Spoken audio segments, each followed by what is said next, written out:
Hi, welcome to this video day, which is on the 2nd of December. It's Sunday. We're just going to be looking at a couple of trade setups today and also get a problem that many Forex traders encounter in terms of staying with big trends. I know when to trail your stop, when to take profit, etc. Now, the two trade setups we're going to look at are, USD CAD and CAD JPY.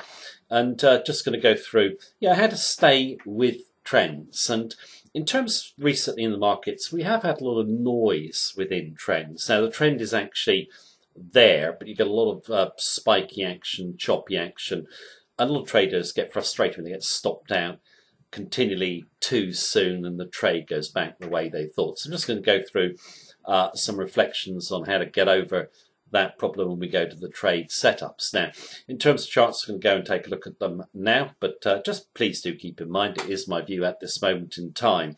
If you want all our trading techniques and our daily technical analysis of 14 major Forex pairs, you can simply click on the link beneath this video and get live access to our member center. Right, USD CAD first. We're going to quickly look at the weekly chart before we draw levels on the daily. Right, just on the weekly chart of USD CAD before we go to the daily chart, I say regularly in my videos that you should always look at the weekly chart. You see the really big picture, the really big levels that can help you with your entry, stop and target. When you time via the daily chart. Okay, now in terms of this trend, okay, you can take it from here and we drop down, okay, fall into the 128 level and we find support.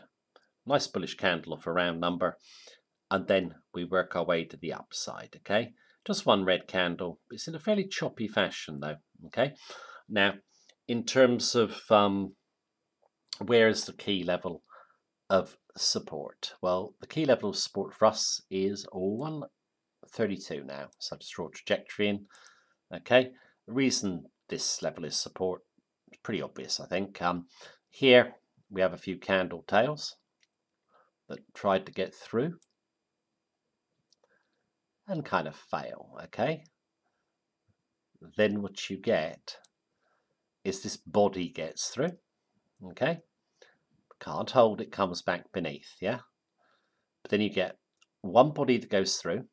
Okay, you're off the highs, but you've closed above the level, and what you want is another weekly close.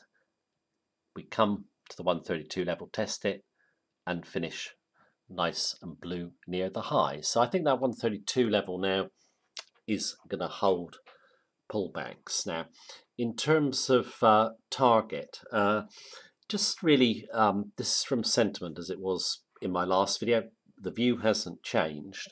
We're going to go back up towards the highs. I'm going for the round number here, 137. Okay. Now, in terms of the support level, I can get that obviously if I look at this weekly chart. Obviously, we've got the target there as well.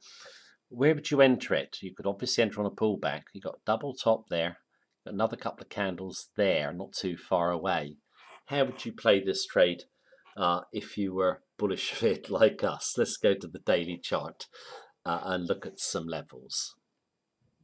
Right, on the chart of USD CAD daily, and from the 128 level you can see the move up, but the volatility isn't that great, and obviously some retracements within the trend, which are all obvious in hindsight, of course. But when you're trading it, in the moment, let's say you get this big move up here, you might be tempted to, bring your stop up on that move down, or maybe get caught by that tail if your stop's too close. You also got to know when to take profit. I'm just going to go through some techniques that we use. Okay, but I'll do that when I draw my levels in a moment. But what I like about USD CAD has been that since 128, the market has been generally bearish of the USD, but it's gone up. And I just want to go through the fundamentals and sentiment. I say this in just about every video I do. If you know the sentiment behind the chart, you've got a head start in knowing when to get in, where to put your stop, how to trail it, and when to take profit. And let's just have a quick look at the sentiment. And in terms of this quote here, it was sent to me by someone who's a subscriber, and they said, did it put me off my bullish USD stance? So I'll just read it to you. The Canadian dollar is likely to rise steadily against its US rival over the coming quarters, according to analysts at Goldman Sachs and Julius Baer, who say buying the loonie is one of their best investment ideas. We recommend getting short USD CAD with a target of 127 or spot return of 4%. They were saying that back here, but it's moved higher. They're looking for it to get back here. Okay. Now they could be right. However, this is just a typical quote in terms of the market being just generally bullish the CAD. What you got to do, in my view, is look at why they're bullish the CAD. And what they're basing it upon is the Bank of Canada hiking rates in January. Now, are they going to hike? Well, it's not an odds-on certainty, okay, because crude oil is down heavily. WCS and Edmonton light prices, WCS is the heavy crude of Canada, Edmonton light, obviously the light crude, heavily down in price, more than WTI crude. And most people look at WTI, okay? That's been hurt really badly. And Canada's crudes are even worse in terms of their downside. Canada very reliant on oil, and a lot of production being shut down, investment being pared back, etc. Will the Bank of Canada be keen to hike rates with that in the background? And also, they've had 2 weak monthly GDP numbers. Okay, so this rate hike in January is not guaranteed. In fact, the market thinks we could get a rate hike in December. I think it's about a 40 or 50% chance. We don't think there's any chance. Okay, so for us, the market remaining bullish, the CAD, is good. Okay, price action is contradicting it. Now, in terms of Goldman Sachs and Julius Baer, a lot of people think, well, they know best. But you've got to keep in mind, all they are economists. Who knows any economists who are good at trading? Okay, they don't trade. They're just paid to put out reports. And they were the ones who were saying that crude would probably go to $120 a barrel when it got to 70. Well, it's now down heavily from 78. So they were wrong. They just changed their view. Also, it wouldn't surprise me if they actually did the opposite to the research that they put out. I'm just speculating. They might, I don't know. But bet against the client. Yes, what investment houses do. Right. Now, in terms of the support level, we saw it find support at 128 on the weekly, obviously does on the daily. The way we've been playing this trade is we actually did want to buy it here. Immediately slumped down, stopped us out, and then we came to 128. We wanted to buy off the level, okay? Now, in terms of the trade, it's come up. And what we're always looking for is, if we're looking for a bullish move, we want a 20-day moving average to give way and then give support. So we get up to the 20-day moving average, push decisively off it. It's not a brick wall, but comes back through it slightly. There comes, pushes off, slightly through, pushes off, slightly through, pushes off, slightly through, pushes off. Again, nearly to the 20, pushes off. Now, the 20-day moving average for us, when we're bullish, we always like to have our stop normally a little bit back from it, okay?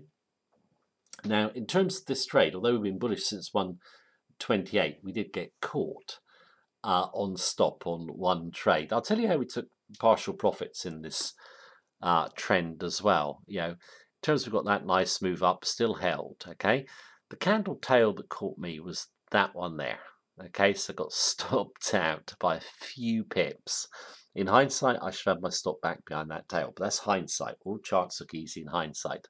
But all we did was wait for it to go back through the bodies there. So when we came down, 2 bodies, that body, to get through that tail, and we got it on that spike. And then that's the trade we still got, 131.80 in, as per the last video. Okay, now at the moment it's not really that much of a profit. It's 100 odd pips, okay, which is not very much at all. Okay, but in this part of the trend we did relatively well, but recently it's a bit choppy. Okay, now we know that 20-day moving average should provide support. Okay, we know from the weekly chart that 132 is a key level.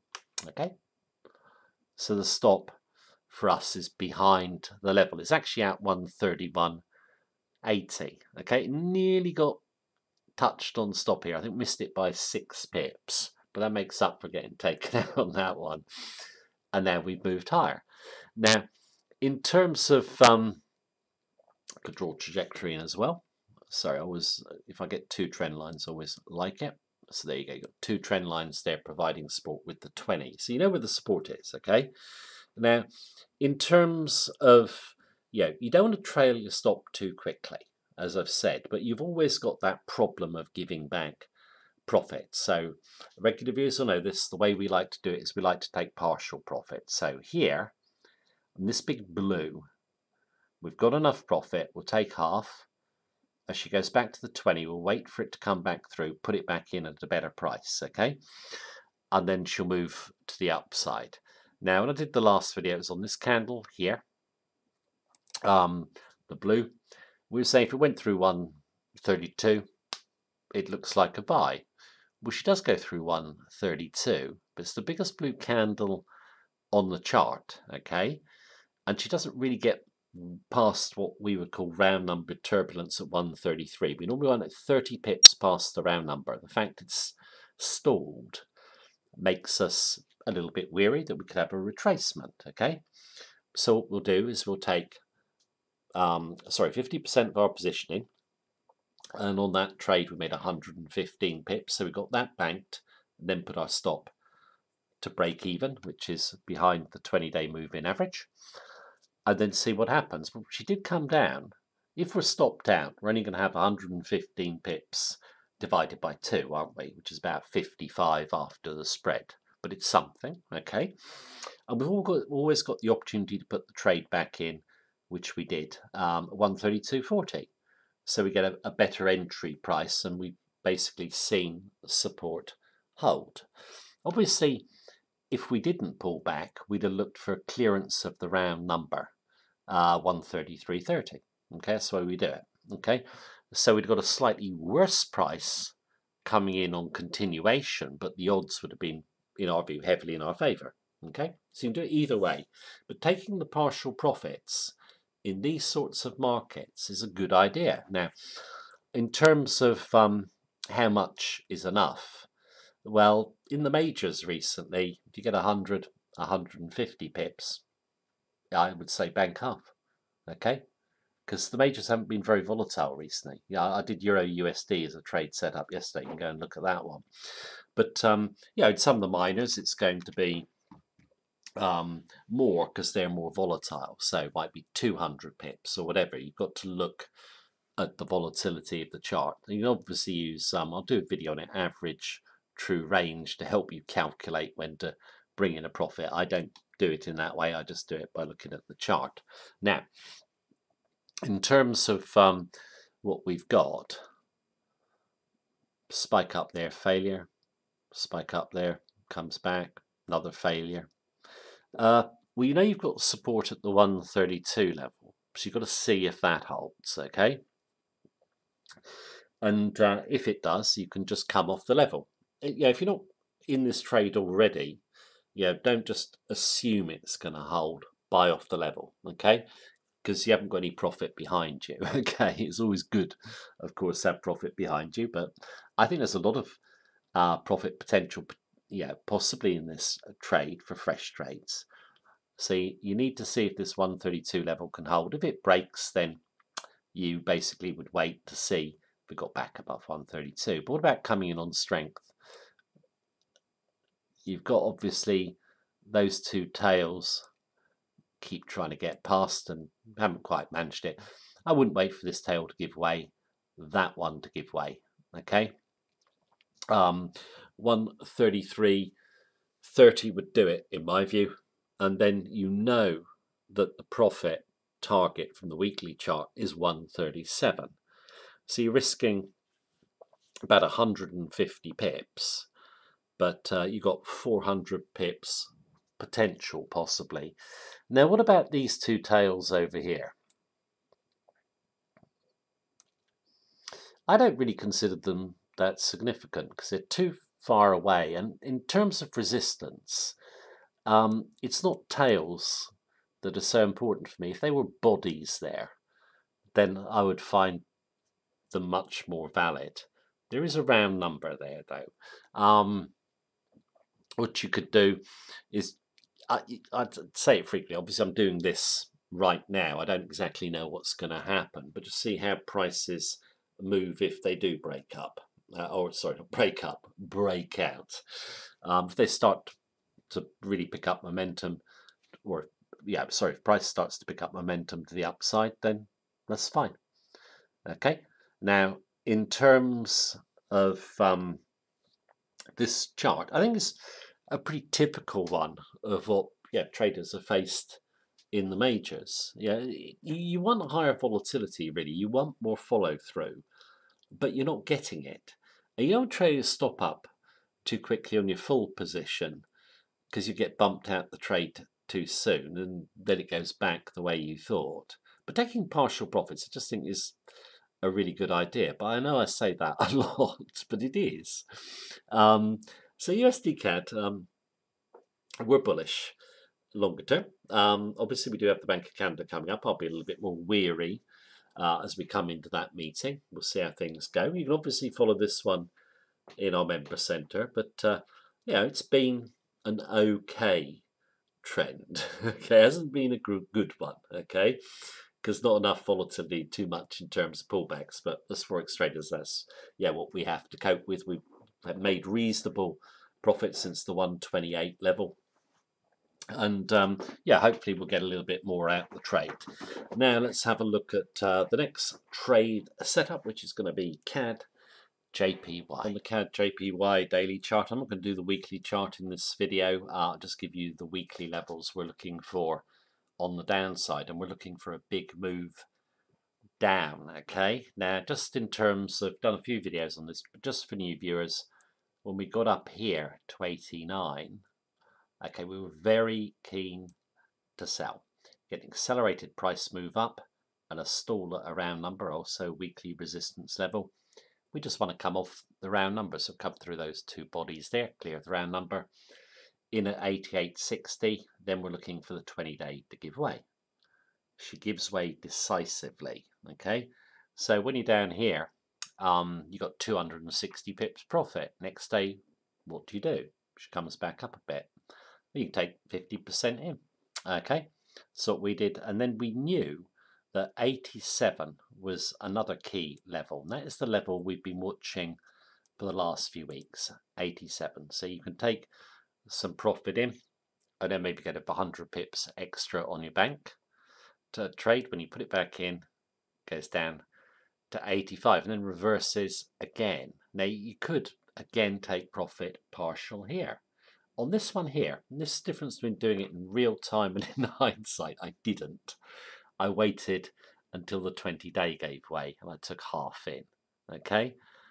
Yeah, in hindsight, I should have taken it sooner, shouldn't I? But it's just always the way the chart, when you look at it going backwards, is different to in the moment. Anyway, she comes up, she touches, goes through the 20, I'll take it again, spike up, comes back, fighting to get through the 20, then she goes down. Okay? So you got 200 pips to that red low there.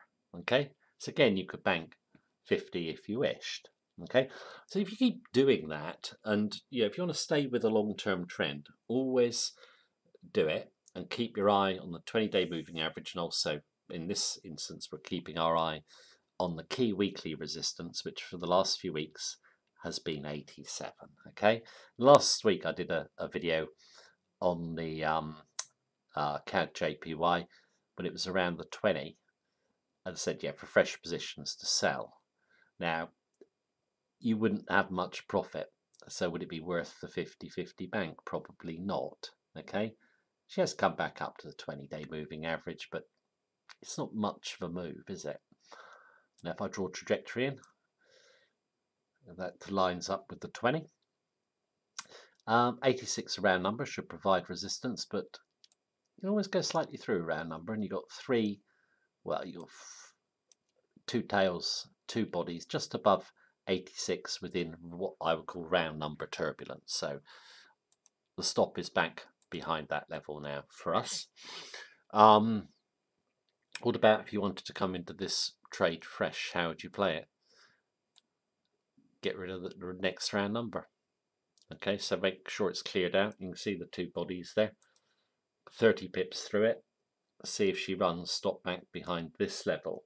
Now, in terms of downside potential long term, I think this could become a really good trade. We've got that as the level, first level on the daily chart. But you look at the weekly chart, this could go, in our view, as low as 75. So coming through 85 down to 75, that's a long way down. Obviously, that's the way I see it right now. Yeah, I could change my mind, as I always say, in line with the market conditions, but very bearish. Yeah, if she breaks up, let's say we got stopped out, then yeah, I'd just look for signs to re-enter, or if we don't get them, we'll just stand aside. We've made a decent amount out of this trade. In terms of fresh trades, you should wait, in my view, for a break lower. Okay. Now, in terms of this chart as well, you did have a nice start to the move there, but in the last few weeks, this has been pretty choppy, pretty low volatility. It's like I say, it's what we've been facing as Forex traders recently. You want to stay with the big trend. You don't know what's going to happen, but you want to protect yourself and you want to get some profit in. So, you know, keeping your stop back behind the key levels and taking partial profits, which I've said earlier on, I think is a good way to trade these markets. So we'll see how this one goes. Actually, did I mention the sentiment behind this one? I don't think I did, but yeah, we're just so bullish of the yen. If you want to know why we're so bullish of the yen, just look at our yen videos last week. It goes through all the fundamentals which we think make the yen the currency to focus on going forward. And obviously, we've discussed CAD fundamentals, which we don't think are too bullish at current levels. Also, in terms of USD and the JPY, which trade would you pick? My own view is it's subjective. You could do both. Okay, just split the risk between the two of them, or if you prefer one, obviously pick one. But of the two, it's hard to decide for me. So I've got a trade in both. I'm considering it the same trade, obviously short CAD. I'm going to see how it goes. I'm not going to get the best, but I certainly won't get the worst either. Get somewhere in the middle, which, if things happen the way we think, that will be okay. So, that's the way we're playing it. I hope the video helped a little bit. And as per usual, thank you very much for watching me. Take care and have a good trading week.